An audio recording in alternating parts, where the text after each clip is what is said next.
Hello বন্ধুরা, কেমন আছো বলো? প্রত্যেককে জানাই শুভ সকাল। আর তোমাদের সকলকে আমার কেডিএমএসআই ফ্যামিলির নতুন একটা ব্লগে তোমাদের সকলকে স্বাগত। আর আজকে তো বাবার বার, সোমবার, শ্রাবণ মাসের। দেখো, ওর জন্য আমি আমাদের কানলার বিখ্যাত 108 শিব মন্দিরে দর্শন করাবো বাবারও। মন্দিরও দেখো নাও সকলে, দেখতে থাকো। খুব কী যে সুন্দর লাগবে না। আর আজকে কিন্তু এটা দেখতে পাওয়া সকলের জন্যই কিন্তু বিরাট ভাগ্যের ব্যাপার। চলো, কেউ মিস করো না, পুরো মন্দিরটা আমি তোমাদের ঘুরিয়ে ঘুরিয়ে দেখাচ্ছি। আমরাই এতবার যাই, কিন্তু যতবারই যাই দেখে যে এত ভালো লাগে না, এর কোনো তুলনা হয় না। কথা দিচ্ছি তোমাদেরও ভীষণই ভালো লাগবে। আর সবাই একবার করে কিন্তু হর হর মহাদেব কমেন্টে অবশ্যই লিখো। চলো, দেখতে থাকো পুরো মন্দিরটা। অপূর্ব অপূর্ব, আর যা কারুকার্য আছে না মন্দিরের গায়ে, অপূর্ব। দেখতে থাকো প্লিজ।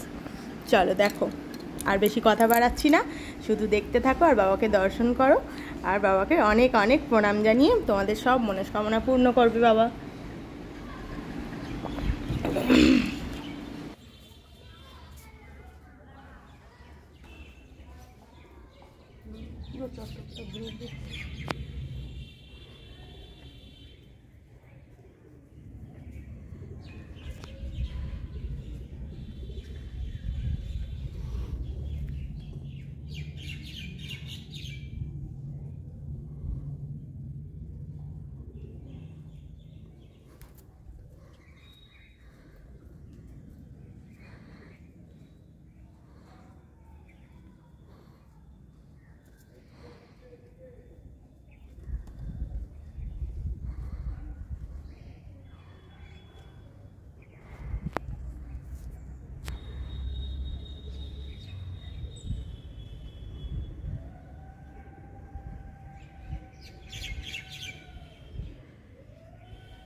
কিন্তু সাদা শীত। বাইরেগুলো সাদা কালো, একটা সাদা, একটা কালো।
অন করো তো ক্যামেরাটা।